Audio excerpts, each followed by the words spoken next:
What's going on, everybody? How you doing? Happy Monday to one and all. It's good to see you.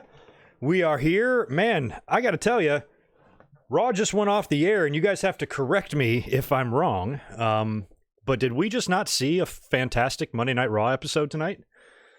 I mean, I know with WWE, when they do one of these, they tend not to last, but I'm really appreciative of tonight's really good Raw for a lot of different reasons.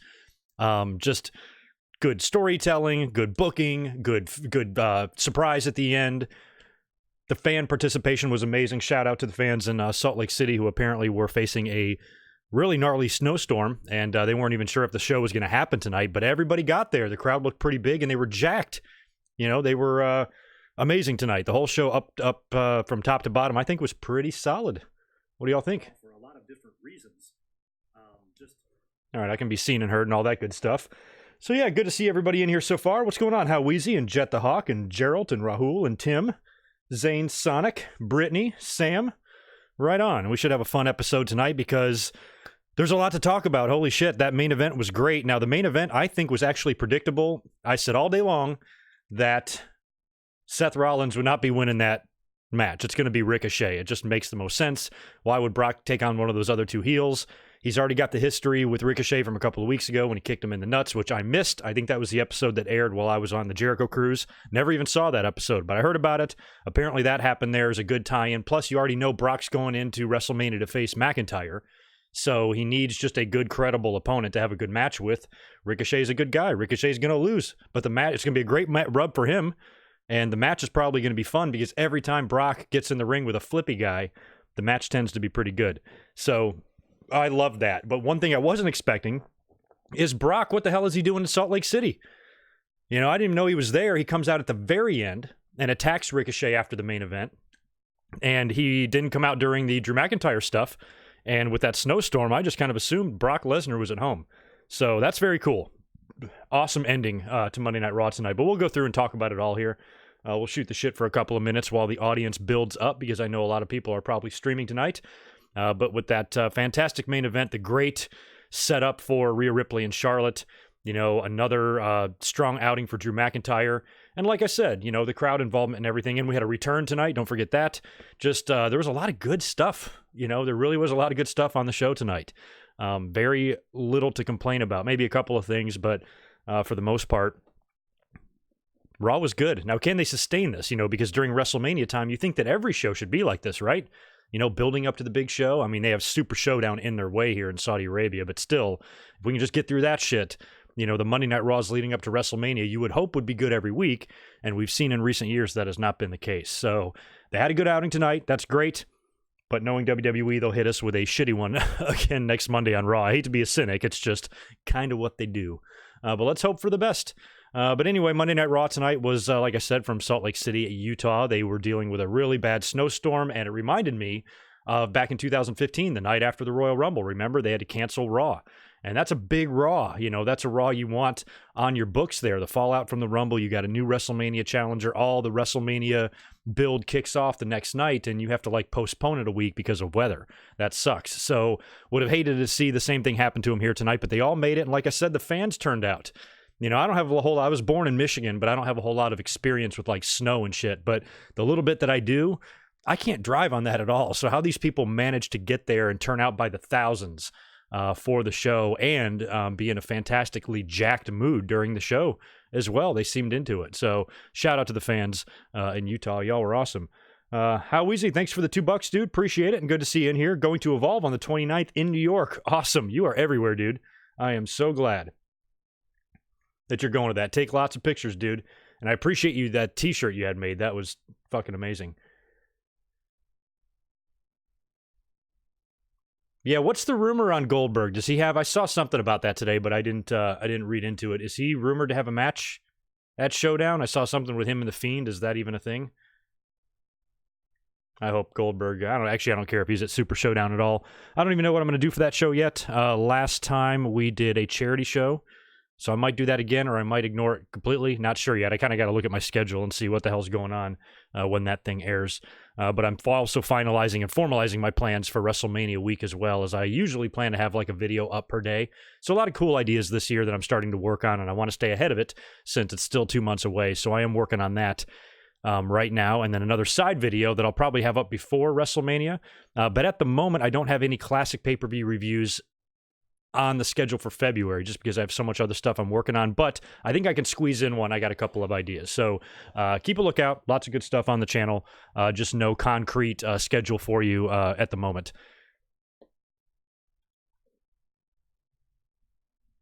All right, reading some of this here. Okay, cool. Well, let's start talking about Raw. We'll get into this here because there's a lot to discuss. I guess we'll go in order, even though I don't really want to. I want to talk about some of the big stuff, and I mentioned Ricochet at the top here when we opened up.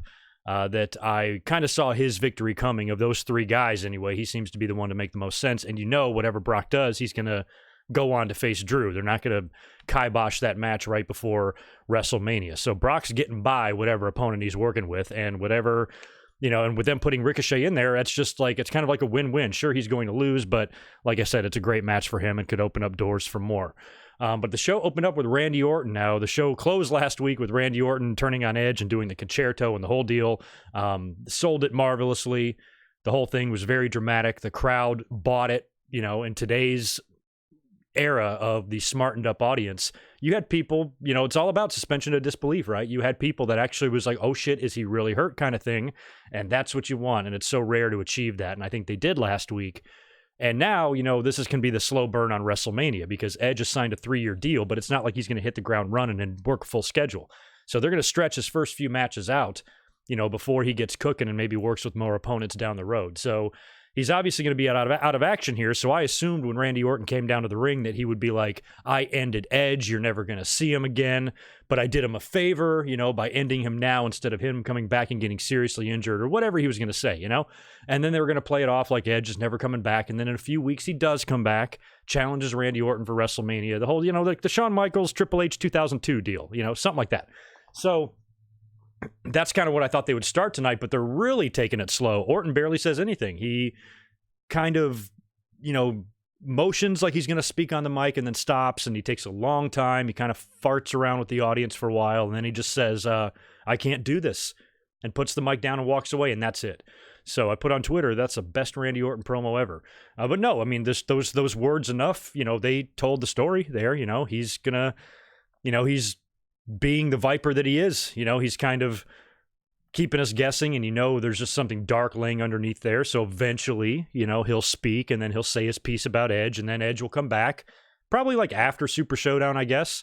Something like that you would think you really want to sell, right? Sell for a few weeks, or a couple of weeks anyway. And then you're on, the track to build towards a WrestleMania match, which I think will be fun. And then when Edge wins that match, which he will, he's kind of officially back. And I was talking to my buddy Daniel, who I've mentioned on the show here before a few times, today on the phone actually, discussing next year's WrestleMania, if it's here in LA, which that is kind of the rumor.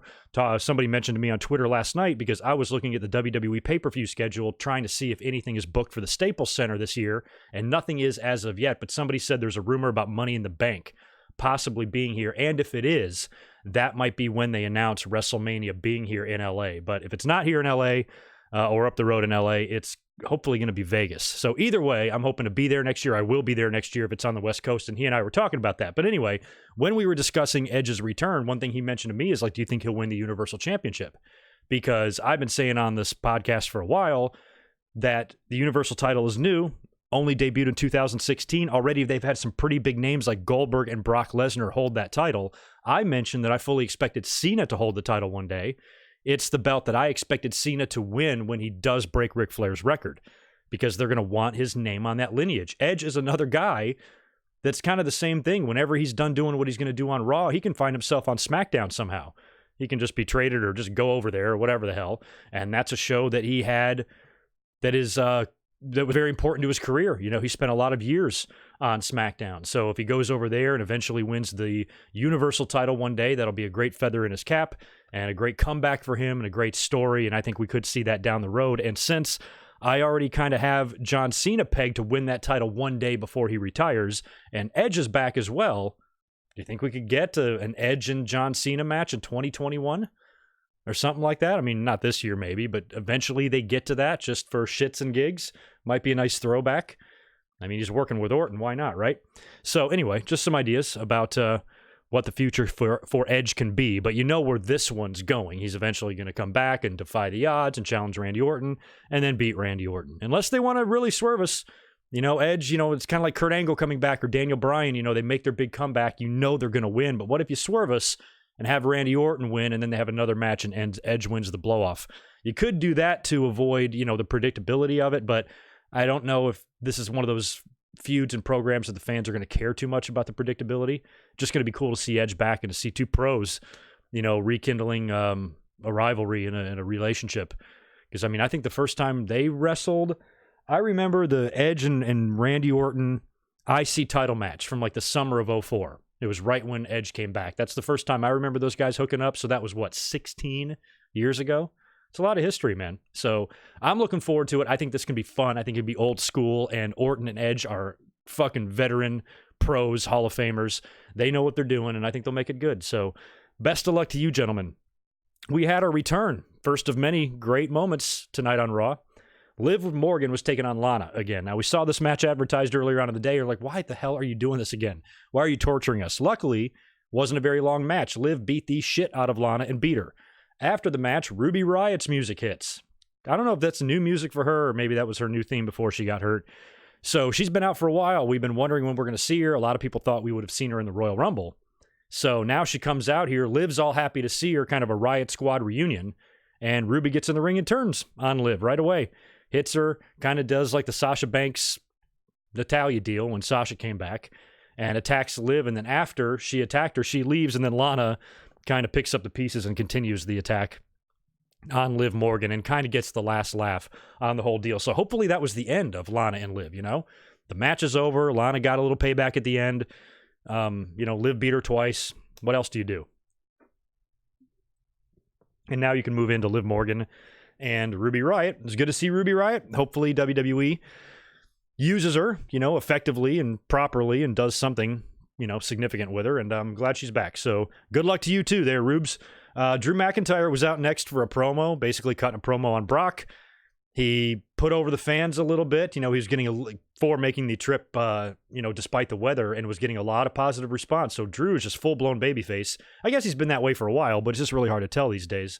So he's got all the support in the world from the fans. He's actually got a match with Mojo Rawley, but he's ignoring Mojo and cutting a promo on Brock instead. Once he's done, bell rings. Takes about 4.5 seconds for him to claymore and pin Mojo, and more strong booking for Drew. So I'm loving all of this. I'm loving it a lot. Are you guys with me on this? I mean, Drew's push is fantastic to watch. Kind of wish it would have happened 2 years ago, but it started 2 years ago, and it continued. And Drew is a 2 or 3 time champion by now. But at least they're doing it now, and it seems like they're serious. You know, the way they put him over in the Royal Rumble, winning the Royal Rumble, he's squashing a bunch of people now. If he goes into WrestleMania to lose this match to Brock, it's like, you did a Strowman. You know, what are you doing? You know, I mean, how many times are you going to drop the fucking ball? At what point do you learn to just hold it? Goddamn WWE. So we'll see. I'm pretty confident, though, based on the direction of everything, that Drew's probably going to be raising gold up in the air at WrestleMania. And it looks like at this point that match will be your main event, at least right now. So that's great. Now, what's your over-under on this? If you guys are going to have to bet with me, because you know it's going to happen. How many months until people say Drew McIntyre is overrated? How many months until these fans turn on him? 8? I'd say by the end of I'd say by the time we hit Christmas, he's going to be the biggest fucking heel in the business. So yeah, good luck, Drew.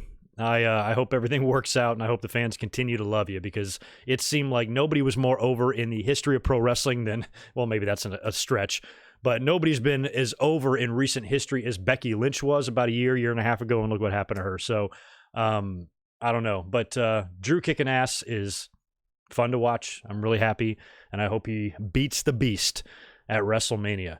We had a weird 6-man elimination match next. We had Buddy Murphy and the AOP. So one half of your tag team champions teaming up with another tag team. That's got to be a fucking first. Taking on Kevin Owens and the Viking Raiders. So this is an elimination match. Eric gets eliminated first. And then on the outside of the ring later on, and Seth Rollins, by the way, is out there, and he's interfering like a motherfucker in this thing. So a little bit later on, Ivar does like a dive into the LED screen, and he gets injured. So they do an injury angle with him and get him out of there, which basically leaves Kevin Owens on his own to take on all three of them. So it takes him forever to, I forgot, he eliminates Akam, I think, first. Or did he eliminate Buddy? I think he eliminated Buddy Murphy first, but it took forever to eliminate Buddy. So he took a grueling amount of punishment. It took about 10 minutes to get rid of Buddy. Then he eliminates Akam right after that pretty quickly, maybe like 30 seconds later. But then with Seth Rollins getting involved and causing all sorts of distractions, Razor is able to pin Kevin Owens with tons of interference from Seth. So he didn't survive, and, that was the end of that. But what I found funny about this, and I put it on Twitter, is that, if you're looking at this from a character standpoint, Seth Rollins has proven a couple of times on TV that his character is like a dumbass. Like, he's done a couple of dumb things. So Seth Rollins later on in the main event has got a match for a championship opportunity, a chance to face Brock Lesnar. That Super Showdown, win the title. You're getting a belt back. You just lost to The Fiend in October and all that shit. So this should be a big deal for him. Him and Brock Lesnar were wrestling for the championship at last year's WrestleMania. Seth versus Brock is not a small match. So you would think he would be 1,000,000% focused on that, becoming world champion again. He has a chance. All he has to do is beat two other guys. He's got to beat Lashley and Ricochet, people who are many notches below him on the roster. So I don't know if he was taking those guys lightly or not, but you would think that the Seth Rollins character would be very much focused on that. If he wants to be the leader of everything, he should want the championship. So why would you interfere in one of your enemy's matches before? I mean, I understand he's feuding with these guys and everything, but if I'm Seth, I'm kind of hanging back on this one. I'm just going to kind of lay low. Hopefully the people forget about me and don't come around fuck with me in my match later on. That's what I'm doing. But to purposely go out there and antagonize Kevin Owens and screw him out of a victory, don't you think he's going to want to come back and get a little bit of revenge on you later? Which is exactly what I said in my tweet. So anyway, kind of made Seth look dumb there, but maybe I'm being too hard on him. Who knows? Aleister Black was out next to have a match with a local jobber, just some jobber-looking guy. Definitely doesn't look like a guy that was, TNA champion or anything like that. Looks like kind of a Bob Holly, old, wrinkled Bob Holly with stumpy legs. I don't know. Definitely not world champion material. Forget the kid's name. Anyway, it was Eric fucking Young. Look at what has happened to this guy. Jesus, man. He was pretty huge in TNA. I felt like he was like their version of Daniel Bryan. Then he actually finds himself in NXT with a great faction that WWE completely rapes. And now he's just stuck there in limbo, chasing around that green clock belt and eating steak and catering. And here he is putting over Aleister Black in about 9.5 seconds. And after the match, Aleister cuts a promo, putting the locker room on notice again. It's pretty much, the same shit Aleister's been saying. He wants competition and he's picking the fights and blah, blah, blah. I'm trying to decide what WWE's doing, if they're killing time yet again with him because they just can't think of anything. Thinking is hard. And so they're just kind of spinning their wheels until they, really decide who they're going to feud him with next and put him with next. Or is this leading to some sort of a WrestleMania opponent, with this talk? Is somebody going to finally come and confront him? I did see The Undertaker's name tossed around. I don't know how I feel about that match, Aleister Black and Undertaker. I'm sure Aleister will give him a great match. If that match happened, I'd want Taker to put him over. But that's not necessarily a guarantee. He could just beat Aleister Black, but that wouldn't be fun. I don't think the fans would even want to see that. So, I don't know. I'm not sure what WWE's got in mind for Aleister Black, but I'm liking that he's looking strong, and they're still doing that, but it's almost like they don't know who they're sticking him with next. But it's WrestleMania time. Give this guy a match, man. An Aleister Black WrestleMania entrance, I think, would be badass. I don't want to see him in a tag team bullshit elimination thing or a kickoff match. Put him on the main card against a top star. Why is that so hard? And I would like to see him get, well, he's a babyface, right? So I was about to say, I'd like to see him maybe build some momentum now to where after WrestleMania, he could challenge McIntyre. Give me some of that. Aleister Black and McIntyre, but I don't know, babyface match. I don't know how that'll go. Let's answer some super chats here before I get back into Monday Night Raw. Who did I miss? Joshua Aparicio, thank you, man, for the $2. Minoru Suzuki versus Orange Cassidy April 3rd. Yeah, we'll talk about that later on. I saw that today. And some people were like angry about it, didn't think it should happen and all that. And I'm like, it's fine. These guys are both going to make money. I'm not going to shit on that. But we'll talk about that later on.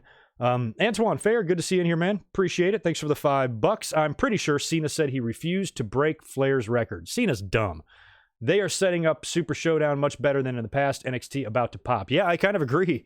There are some matches that I think are going to be really fun at Super Showdown. I mean, Ricochet and Brock, shit, yeah, man. When Brock took on AJ Styles and Daniel Bryan at Survivor Series and all of his matches with Seth, anytime Brock works with a little dude, it's awesome. And I don't think he's worked with anyone quite as flippy as Ricochet since maybe, like a Jeff Hardy or something like that. So right on. That's going to be fun. All right. I think I've caught up there. Brittany, good to see you, man. Hey, just saw your name in here too.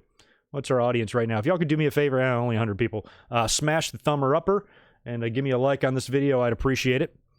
So anyway, I was talking about Aleister Black, whatever he's going to do at WrestleMania. Let's hope it's something good. Now, Humberto Carrillo is out next.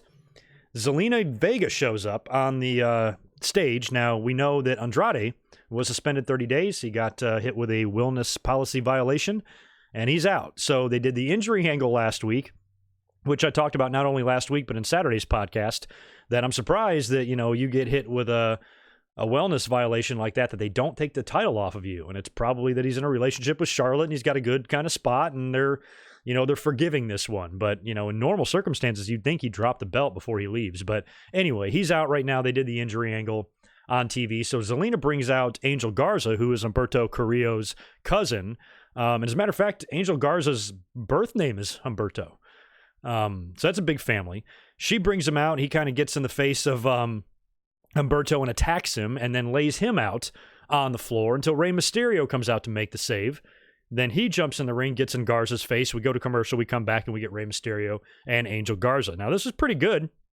I like the match, and what I liked about it more is that they didn't just automatically put Mysterio over. Garza just dropped that belt. They gave him the new Cruiserweight title with the black strap, then he dropped it. So he didn't really need to lose again, and I'm glad that they took him seriously enough to do a DQ finish here. Wound up hitting a DDT on Rey Mysterio on the outside of the ring on the exposed concrete. Zelina is just obsessed with pulling that thing off the mat in every match, and got DQ'd. So Mysterio wins, but not by pin. So that was kind of cool, and I don't know where that's going to lead, but if they wind up doing a United States title match type of deal with all these guys when Andrade comes back, that might be good. You got 2 or 3 or 4 guys you could potentially do a 4-way with, a ladder match with. I mean, what if it was Humberto and Garza and Rey and Andrade? 4-way ladder for the U.S. title? WrestleMania? Sure. And you know what else? I'd be down with Rey Mysterio working a takeover. Why not? There seems to be a little bit of crisscrossing here. WWE, it's WrestleMania time, and they're losing in the ratings to AEW, so they're going to sprinkle some of their big-time talent in NXT. That starts this Wednesday when Charlotte goes there. So maybe Rey could go down there and do something. Why not? That'd be fun. Mysterio and whoever the fuck at TakeOver? Sure. I'm into that. Speaking of Charlotte, she was up next. So she is going to say, or they're advertising anyway, that she's going to announce who she's going to face at WrestleMania. Now, she strung us along last week. She came out and said she hasn't decided yet. I really did not think she was going to decide tonight, because I'm like, no, they're going to stretch this out. She wouldn't say no last week and then come out this week and do it. She's going to jerk us around, right? Plus, they weren't even very heavily advertising that during the day. So she comes out there, gets on the mic, and says, we start speculating. We've talked about Ripley right from the moment she won the Royal Rumble, because when you look at who the 2 champions are, neither one of those to me is a good WrestleMania match, because they've been done to death, both of them. So, her against Becky, her against Bayley, is that really what you're going to do there? The only logical thing to do is either redo the triple threat from last year with Becky and Ronda, or maybe do something fun and have her go to NXT and challenge Rhea Ripley. So that was the rumor.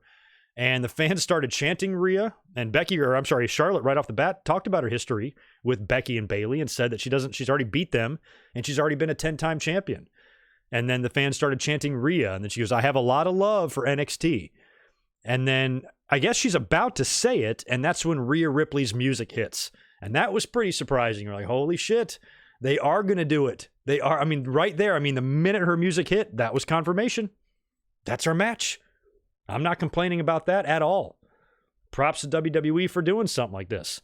Now, unfortunately, this is going to cause a whole different set of arguments here because there's not going to be one single fan that thinks Charlotte should win this match, and if she does, it's going to be the worst fucking thing ever. So that kind of sucks that it's going to be attached to this match because you know it will be. Me, I don't give a shit who wins. Don't care.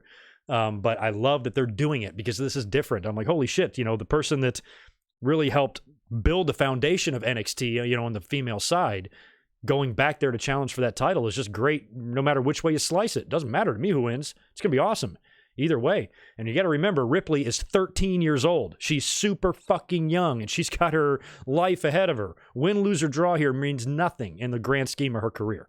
So I think it's going to be good and fun. And hell, if Charlotte puts her over, imagine that.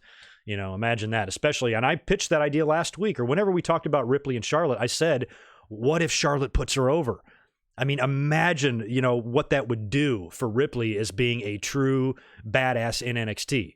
And then she keeps the belt, stays in NXT, eventually, maybe in a few months, drops the belt to Bianca Belair. I know she's got to face her here in a few weeks, but she gets past this one and then faces Bianca maybe later on in the year, late in the year, drops the NXT title, then jumps to the main roster, rekindles her feud with Charlotte, and Charlotte gets her win back, something like that, something long-term.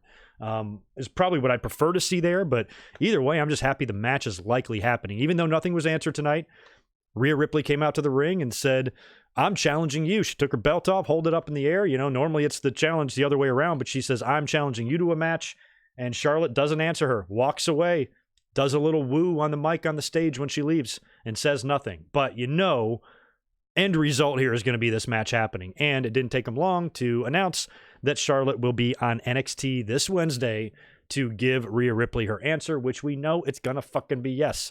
What is she going to do? Come out on NXT and say, no, I'm going to go challenge Bayley. That's not happening. So we're getting Charlotte and Rhea Ripley at WrestleMania. Now, the only question here is, do they tinker with it? Is that what we get? Or do they do a Shayna Baszler tie-in or something like that? I'm kind of hoping for the straight one-on-one match.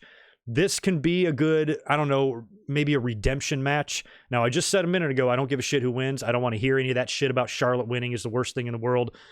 I just don't want to hear that because it's fucking ignorant and untrue.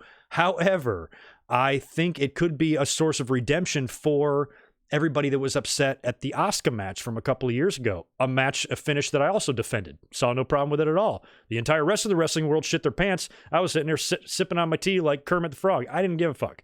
So maybe this time, Charlotte puts this person over when everybody says, okay, Charlotte should not win, and then she doesn't. Maybe that will make up for the fact that she beat Asuka when many fans thought she shouldn't, and maybe just lighten the fans up on their opinion of her because they got this stupid idea in their head, just like they did with Roman Reigns, that, oh my God, she is Ric Flair's daughter and she has blonde hair and blue eyes, and that's the only reason why she gets opportunities. Forget the fact that she's fucking awesome. It's all got to be nepotism. It's all got to be unfair. Forget the fact that she works hard, good at what she does, and is a phenomenal female competitor. None of that counts. It's all who she is, and they have a bias towards her and all that shit. It's so dumb to hear that. So maybe this is redemption time. Maybe she can put someone over here, gain the trust of that audience a little bit more to where they will lighten up on her. Because I feel like the fans have kind of lightened up on Roman a little bit too since he's not in the title picture, and he seems to be taking a back seat right now to guys like Drew McIntyre and others. So I would like to see the fans lighten up on Charlotte. Maybe this is the opportunity to do it. But either way, Rhea and Charlotte, that right there is a match. I was thinking Charlotte might challenge the winner of Adam Cole and Tommaso Ciampa. Give me Adam Cole and Charlotte. I said on Twitter that match would blow away Tessa Blanchard and Sami Callihan by a mile. Or maybe Charlotte versus Walter. What do you think of that? I'm picturing it. 5-star. Let me go back over here to the chat. Say hello. Did I miss anything? Vape Lord Yoda, Raw was really good. I'm in the middle of talking about a fantastic Raw tonight. I have very little complaints about it. I don't know what the online reaction is. I'm sure everybody's considering it a good show. Maybe people aren't thinking it's as good as I thought it was, but I just thought it was entertaining. Like, it kept my interest. Normally I'm kind of doing other things. I'm distracted and shit like that, but I was watching Raw tonight for the most part. I enjoyed it immensely. So yeah, thanks for joining in. We are about all the way through here, talking about it. Asuka and Natty was up next. Just a simple one-on-one women's match. This one I actually didn't completely catch the finish. I know Asuka beat her, but I didn't see what the finish was. I think it was a tap out, but I'm not sure. So decently long match too. Asuka getting the victory there. Then she gets on the mic, challenges Becky Lynch again, says, "I want one more shot at you." And then Becky Lynch comes out there wearing the fucking Thug Life glasses or whatever they are, which is hilarious. And she comes out and basically accepts. So it looks like in the build to WrestleMania, we're going to get Asuka and Becky Lynch again, which is fine. This kind of reminds me of, I think it was like WrestleMania 14. I think it was WrestleMania 14. We got Austin and The Rock. Austin versus The Rock on like Raw, right before WrestleMania. Just kind of, they already been done feuding. They feuded all in 97 for the Intercontinental title, and then Austin got hurt and came back and beat The Rock at DX, and then literally gave him the Intercontinental title. He eliminated him last in the Royal Rumble. They had a long, history, and then leading up to Raw, just a big match, that we've already seen, but just two, big stars going at it once again, Austin and The Rock. I thought it was good. So maybe that can be built as, kind of a big match to have on Raw and advertise. Set it for like 2 weeks from now. Build to it again. Asuka will probably lose, but who knows? Maybe she won't. Maybe she'll upset her, and now we got Asuka in a match at WrestleMania. But with her being tag team champions, I'm guessing her and Kairi Sane are just going to be defending the titles against somebody. So Becky will probably get the victory over Asuka whenever that takes place, next week or whenever. And that leaves us with the main event. Now, this is a triple threat match advertised earlier on in the day. 3 random people. We got one half of the tag team champions and Seth Rollins, Bobby Lashley, and Ricochet. Triple threat, number 1 contenders match. So basically, the Rumble was already won by Drew McIntyre, but, if you win this, seems like a lot easier to beat 2 people than 29. So they get a title shot in Saudi Arabia. Now, when you look at the combatants here, right off the bat, it's like, shit, it's going to be Ricochet. What? None of these other matches make sense. Nobody wants to see Seth and Brock. Not in the current state of both of these characters. Seth is this heel, and he's the leader of this group, and him facing Brock would make no sense. Lashley's a heel, farting around with Rusev in this weird love triangle that's now added Liv Morgan and has been so wacky and involving restaurants and weddings and so much goofy shit. Him getting in there with Brock based on what he's doing currently on TV also makes no sense, but Ricochet makes a ton of sense. He's the underdog. Seth and Lashley are both in feuds kind of with people right now, so I knew that Owens was going to come back and get revenge on Seth and kind of cancel him out. I thought maybe Rusev could appear and get rid of Lashley as well, leaving Ricochet kind of to get a victory, and that's exactly what happened.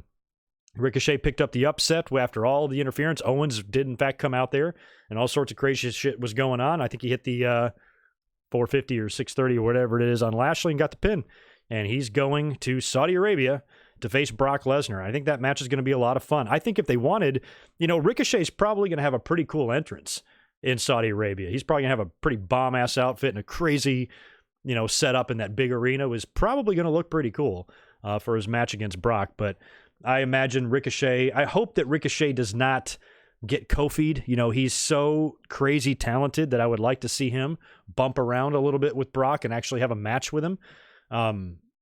Be more closer to an AJ or Daniel Bryan match than a Kofi match, at least hopefully. So as long as that happens, I think it could be a positive thing. And Brock will inevitably beat him and probably toss him all over the ring and take him to Suplex Universe.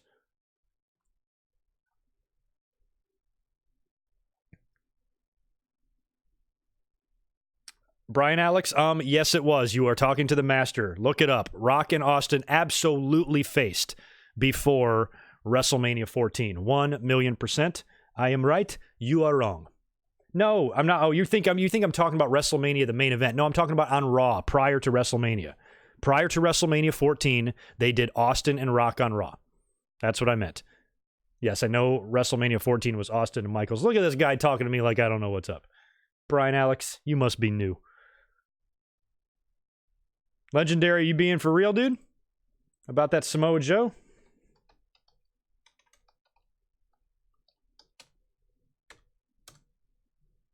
He wasn't on Raw tonight, was he? Ah, shit. Damn, Joe. All right, so that's some breaking news coming across right as we're speaking here. I don't see it on WWE's site, but everybody else is reporting this, so it does look legit.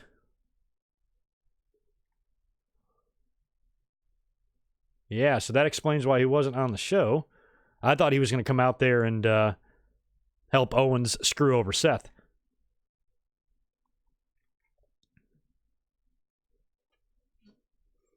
Yeah, Joe, man. He's been injured a couple times. Now he's off for that. Seeing something about AJ Styles being injured. Yeah. Damn, not good. All right, Joe, good job. All right, so Samoa Joe has now been suspended for 30 days, so him and Andrade are out. Hopefully, whatever they got popped for, it'll be forgiven. Water under the bridge, do your time, come back, and resume as normal. But it seems like it's been happening a lot. So what do you think's going on? We haven't heard of a wellness policy violation in a while, but we had Bobby Roode not long ago, and now these two. And is there somebody else that I'm missing? Like, prior to those three, when were the last ones you guys remember hearing about the wellness policy violations? So, I mean, I don't know how long. I know it's all random testing and stuff, and I don't know how long they go, but it seems like it's been a while but since anybody's gotten in trouble like this, and now 3 people get popped, so why is that? Makes me wonder if they all got into some trouble overseas or something. Yeah, I don't know. Could be anything. I don't think they released what these guys get tested for, so it's all speculation at this point.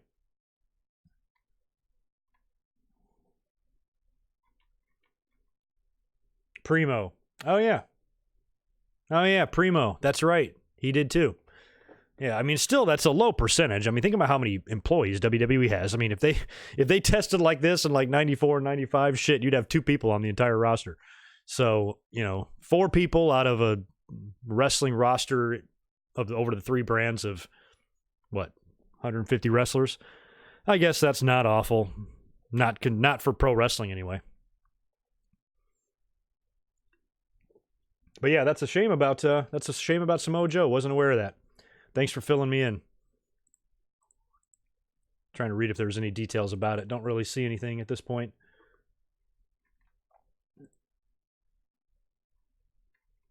Huh. Got a few people voting Raw down as not a good show tonight. I thought it was. I mean, think about like when you just add up everything that happened here. You had, Randy Orton, I think, doing a good job of furthering the really cool feud with Edge. You had Ruby Riott coming back, who most people like. You had a great showing for Drew McIntyre, not only cutting a good promo, saying he's going to beat the Beast at WrestleMania. He annihilates somebody. He annihilates a champion in about 4.5 seconds. Elimination tag, even though didn't really make much sense, it was good, and I had no problem with it there. Aleister Black continued to roll. Rey Mysterio had a great match with Angel Garza. Charlotte and Rhea Ripley was probably the news of the night in my mind. I mean, that's huge news for WrestleMania or WrestleMania weekend. That could happen at TakeOver. We don't know. So Charlotte and Ripley was huge. And then Ricochet getting a surprise title shot and then being attacked by Brock, who we didn't even think was there. And then the crowd was hot for the whole thing. I see very little negative and a whole lot of positive in this show. So I'm not sure why it's getting a bad rating. And trust me, we've been shitting on Raw a lot in the past few weeks, haven't we? I mean, it's been brutal, man. Just brutal. So, yeah. Oh, that's a good one. Hub City Finest. Can I review St. Valentine's Day Massacre since it's February? I actually did a This Day on History on that like 5 years ago, but I need to revisit that because I remember that pay-per-view well. I watched it at home with my buddy Daniel, and when Vince took that bump, it's probably one of the more bigger holy shit moments I can remember, like, because I remember exactly where I was sitting, what I felt, and it was like, oh my God, Vince just fucking died on live worldwide pay-per-view.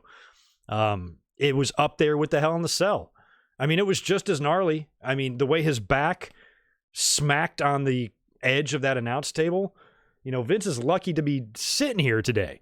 Oh my God, I'll never forget that. The rest of the pay-per-view I don't think was very good. There was a kind of a fun hardcore match. I think there was no winner in the title match, but the Big Show, Paul White, or the Giant, debuted in another kind of a strange way, debuted and tossed Austin through the cage. Austin wins, just kind of a way to debut your big giant, but whatever. It was memorable as hell, and that Vince bump is like, my God. And what I liked about that, too, is that it was so Attitude Era. It was basically the big blue bar cage, just spray painted black. I think that looked good. And now it makes sense, like, why do sometimes they have the mesh cage, and why did they go to that one for this match? And it makes sense the way they were climbing up there, and Vince needed to take that bump. Probably needed a good foothold to do that. And he almost didn't make it. Vince almost freaking died. So, yeah, that's what I remember that pay-per-view for, is just Vince almost dying. And it's amazing he survived that. I'd be totally into Raw going back to 2 hours. Absolutely. Oh, yeah, if y'all could do me a favor, too, and smash a thumbs up and subscribe, I'd appreciate it. Certainly got more to talk about, but that's pretty much Raw in a nutshell there. That's all I really have written down for it. So it's all about chatting at this point. What did you guys think about the Super Bowl? People were happy. People were not happy. I saw a lot of people not happy on Twitter. That was I always kind of enjoy seeing fans lose and stuff because I'm sick. No, but like when I saw a lot of people like bragging, and I would have done the same thing to a Chiefs fan, but it's like, oh, Chiefs are dead tonight and 49ers are going to stomp them and blah, blah, blah. That's a lot of confidence to have. And then they lose, and I kind of like them. I like when that happens. But anyway, I thought the Super Bowl was good. I was kind of rooting for the Chiefs, even though I ultimately didn't care. I feel, and I've always liked the Niners, even growing up as a kid. I think my mom had like a huge crush on Joe Montana, so I was kind of like programmed to like them as a kid.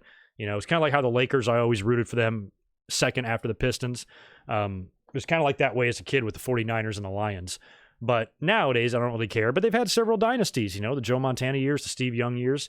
KC hasn't won a Super Bowl since the fourth one. It's been 50 years. Poor Andy Reid's taken teams there. He's such a great coach and had a lot of, heartbreak and shit in his life. I'd like to see that happen for him. So, and my brother-in-law is from Kansas City, or he's born there. Kansas City, Kansas, by the way.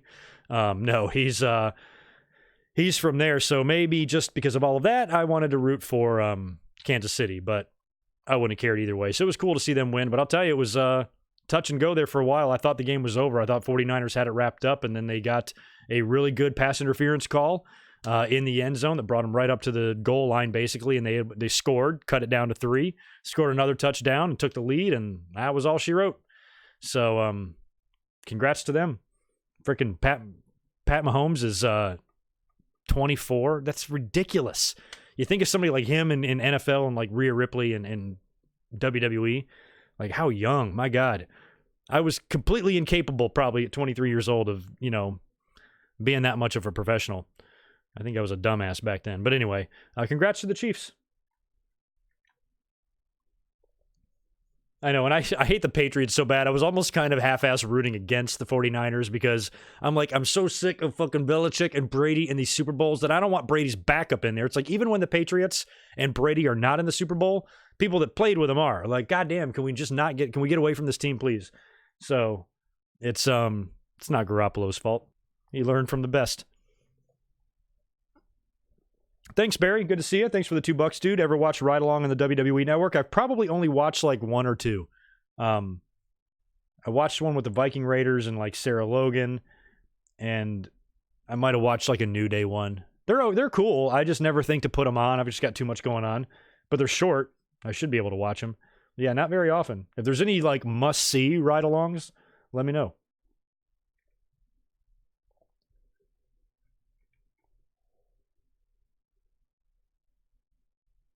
Yeah, I took it easy for Super Bowl this year. I did not go to a Super Bowl party.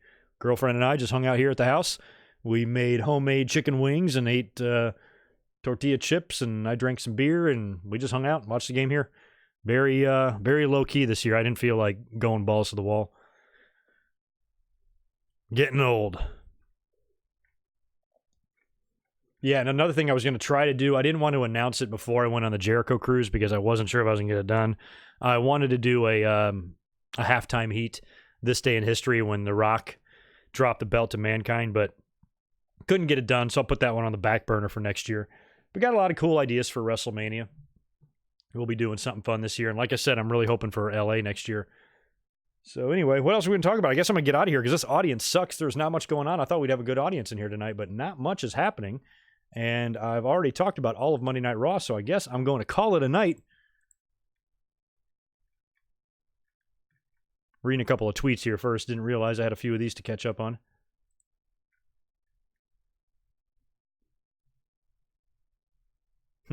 My God, some people are dumb.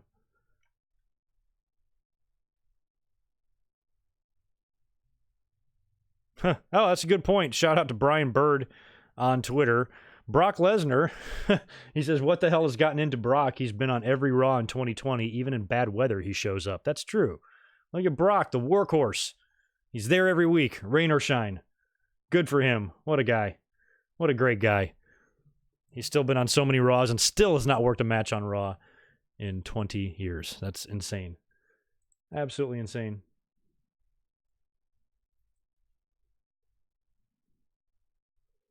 Oh, you're watching the build up to WrestleMania 15 this week, Hub City Finest. Enjoy. I was there. I was at WrestleMania 15.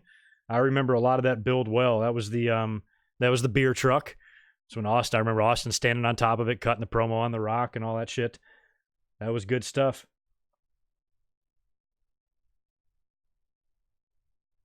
Yeah, the match, I remember, God, my seats were so shitty, but, I mean, that was a pretty predictable main event. You knew Austin was going to get his belt back. After all that, after the Survivor Series, it was good stuff.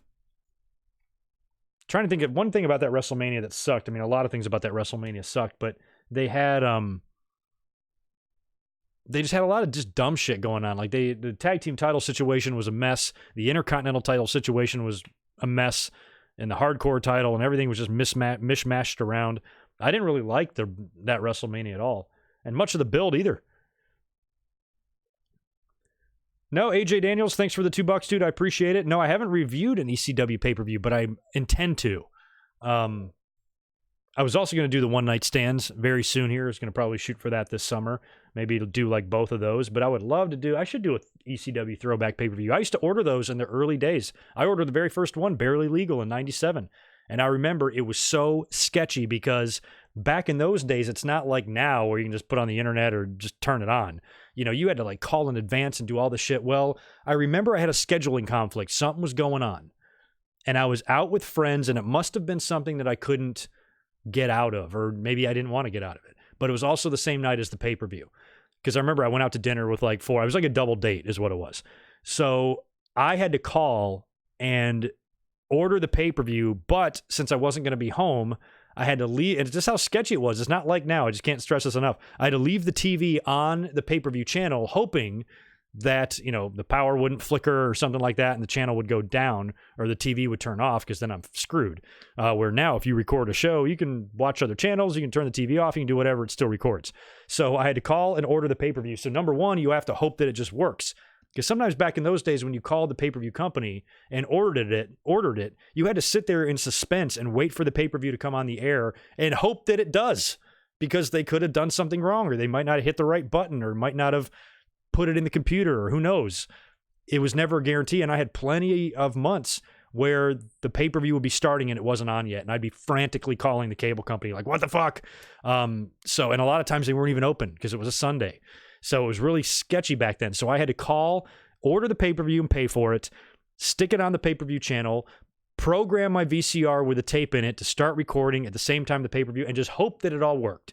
And then when I got home, fingers crossed that it was recording. Well, I remember that whatever I did, the dinner wrapped up earlier than I thought, and I got home before the pay-per-view was over. And I remember walking in the door, like frantically opening my keys and running in the door, and the pay-per-view was on. And it was right in the middle of one of the matches. So fun little story there about Barely Legal, but that might be one to review. I could tell that story in the review. I liked it. That was Terry Funk and the whole deal, and a lot of good matches there. But they would go on. I loved like the Jerry Lynn and Rob Van Dam matches, and, you know, the Taz and Bam Bam Bigelow matches were good.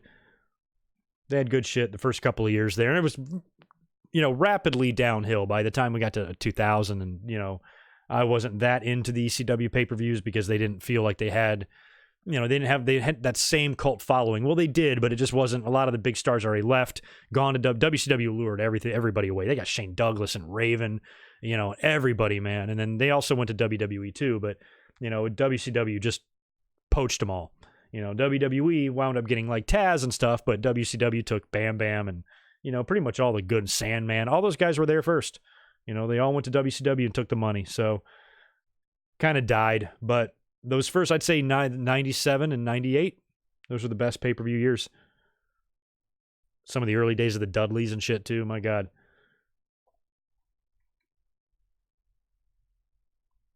Yeah, AJ, you're right. I saw Gorilla. You know, I saw his last appearance in person, or his last TV appearance. I was in the crowd for that. So I kind of take comfort in that. I'm like, that's just one cool thing. You know, I was a big Gorilla Monsoon fan. You know, I've seen Gorilla live before, but, you know, that's the last time he appeared on TV. So I remember the ovation. That's one of the few things I do remember about, like, just being in my seat. and I was pretty far away, but when they announced him, everybody was, just stood up, and because we knew he was sick. Word was out and shit, and he looked terrible. So, and I think by October, he'd be dead. So yeah, that was sad. Good old gorilla. Yeah, but anyway, I have no idea what is going on with our audience tonight, so I'm going to get the fuck out of here because I'm scared. We got 88 people in here. I don't know why. That's kind of scary. So anyway, thank you to those of you who were here tonight, hanging out with me, discussing Raw. Like I said, I think it was a really good show. And leave me all your thoughts on it and everything in the comments below. If you want more content and you haven't checked out my Jericho Cruise recap video yet, check that out. It's on my channel. And last 2 days ago, we did the Winged Eagle podcast. We discussed a lot in that episode, so you can look at that. And I'll probably be up this week. We'll do something, hopefully, prior to Saturday. I just don't know what that is yet. So stay tuned here on YouTube and social media. So you guys have a great rest of your night. Take care, and I'll talk to you real soon. Peace.